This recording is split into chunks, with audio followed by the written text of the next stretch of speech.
Hi everybody. What is the difference between a bank and a credit union? Okay, we recently did some videos per user request on check endorsements and who actually has to sign and endorse a check. Well, these questions stemmed from videos on the stimulus checks. Well, to follow all that up, people started asking how they could cash their checks and if they needed a bank account. And then came the question, should I open an account at a bank or a credit union? Then came, well, what's the difference? Are you ready to find out what the difference is between a bank and a credit union? Then stay tuned.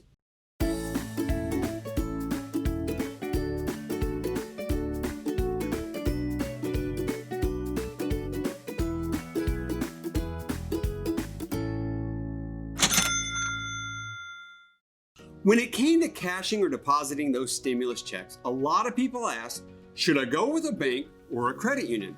And my answer was, go with what works best for you. Then they came back and said, but what's the difference?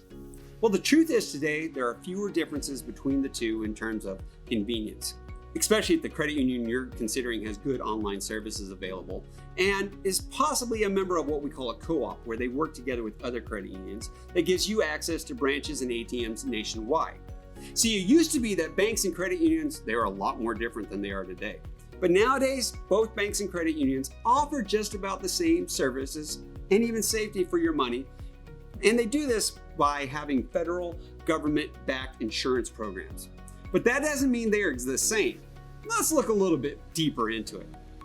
As you're looking to open an account with a bank or credit union, consider what matters to you most. Do you need access to ATMs that are all over the place? Or are you looking for the lowest or even no fees on a checking account? Do you want the latest, coolest service? Or just saw a commercial and said, hey, I want to be able to use that. Maybe you saw a friend doing something on his phone and you're like, I want to be able to do that. We're going to break this into a multiple part series covering the difference between a bank and a credit union and even how they make money. If you don't want to watch the entire series, well, we'll go ahead and start with a summary. That way you'll get the key takeaways. You don't have to watch everything, but if you do, I encourage you to. See, first of all, from my experience and research, I found that credit unions tend to have lower fees and better interest rates on savings accounts and loans, while banks, especially the really big banks, well, they have more to offer as far as mobile apps and online technology. And they do tend to be a little bit more advanced in some of those offerings. Also, when it comes to the banks, well, this would be the big banks again, and what we call regional or maybe even super regionals. They often have many more branches and ATMs that are available nationwide. But as we'll see as we're going through the differences, some credit unions, even community banks, can offset this by being part of what we call networks, or the credit unions getting what we call co-op networks. Another key difference, credit unions are known for providing better customer service, while large national banks tend to have stricter rules and less flexibility in their decision making. All right, that's my summary. If you're ready to dig in a little bit deeper on how did we get there, let's get started with ownership. That is one of the biggest key differences right away. Banks are owned by investors and they operate as a for-profit institution. Banks are in the business of making money and they are there to make money for their shareholders. You can buy stock in many different banks just like you do many different corporations. But credit unions, they're not for profit and they are owned by their members. If you're a member of a credit union, then you have a partial ownership in that credit union. If you're an account holder at a bank, then you have no ownership unless you have specifically purchased stock or ownership in that bank. Banks are again in the business of making a profit for their investors, but credit unions have no need to make a profit. They still try to, but they have no need to make a profit for their members. Instead, a credit union's goal is to keep their fees low and to set their interest rates low. And when it comes to savings, have those as high as possible. And they do that to be able to help out their members. Now I said, that's if you're a member of a credit union. So let's look into the next big topic, and that's membership. Anyone is eligible to open an account with a bank. Well, anyone who can legally open an account, that is. That isn't so true with the credit union. See, credit unions, they actually limit their customer base to what is called a field of membership. Now, this can include maybe a company that everybody works for, or a school, maybe a place of worship, could even be a geographic location or area, or a membership in a specific organization. If you start looking at the names of some of the credit unions where you live, you may start noticing, hey, these relate to a specific company or organization. For example, I once worked with a large company and we had our own credit union in that company. And where I live here in Florida, there's a very large teachers credit union. And one of the largest credit unions I know in the US is actually for the military personnel and their families.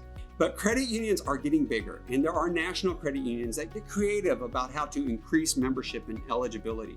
For example, we've seen a couple of credit unions that enable membership through associations, which people can join for a small fee. What's really cool though, is that membership of credit unions, you also have the ability to vote on credit union policies, and you get to participate in the decisions involving the business of the credit union, unlike customers of a bank. Well, let me go ahead and tell you that member versus customer, this is really a big deal.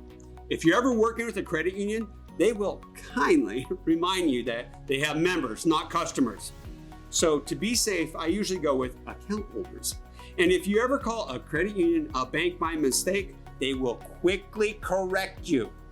I found out it's safer to just say financial institution. Well, one more difference we're going to cover in this part of the series is commercial banking.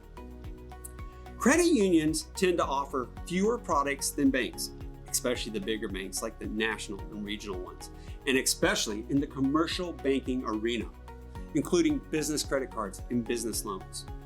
Credit unions, which tend to be considerably smaller, at least smaller than the big banks, not always though, well, they have fewer investment in commercial products. Most credit unions are known more for serving their individual members and not for serving businesses. That doesn't mean they can't, it's just that they don't always do that. Whew, we've already covered a lot, and there's a lot more to come. So make sure you check in for the next part of this series. And if you want to make sure you don't ever miss one of our classes or videos, then go to our YouTube channel. You'll find us under Payments Professor. And while you're there, definitely subscribe. You can also head over to paymentsprofessor.com, where we have full courses broken up into short videos like this to make learning easier for you. There's a lot happening in the world of electronic payments, and we greatly appreciate your support. But if there's a class that you would like to see made on a specific topic, all you have to do is leave a comment on YouTube, or you can send a message here on LinkedIn, or you can email me, kevin@paymentsprofessor.com. We are here to serve and to help you by making education fun, entertaining, and engaging. See you in a future class.